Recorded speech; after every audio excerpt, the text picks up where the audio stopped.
ঈদ এই একটি শব্দেই ফুটে ওঠে আনন্দ, ভালোবাসা এবং মিলন মেলার এক অপরূপ অনুভূতি। বাংলাদেশে ঈদ মানে এক বিশাল উৎসব, যা ধর্ম বর্ণ নির্বিশেষে ছুঁয়ে যায় প্রতিটি মানুষের হৃদয়। রমজান মাসের রোজা রাখার মাধ্যমে শুরু হয় ঈদের অপেক্ষা। সারা দেশের মুসলমানরা এক মাস সিয়াম সাধনার পর চাঁদ দেখার সঙ্গে সঙ্গে শুরু হয় ঈদ উৎসবের আয়োজন। ঈদের আগে সবাই নতুন পোশাক কেনে, উপহার আদান প্রদান করে। ছোট বড় সবার জন্যই এটি এক উৎসবের আমেজ নিয়ে আসে। চাঁদ রাত এলেই আনন্দের মাত্রা আরো বেড়ে যায়।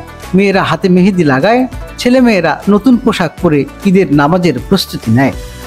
সকালে ঈদের নামাজের মাধ্যমে শুরু হয় ঈদের মূল আনুষ্ঠানিকতা। মানুষ একে অপরের সাথে কোলাকুলি করে, মনের অভিমান ভুলে গিয়ে ভালোবাসার বন্ধন দৃঢ় করে।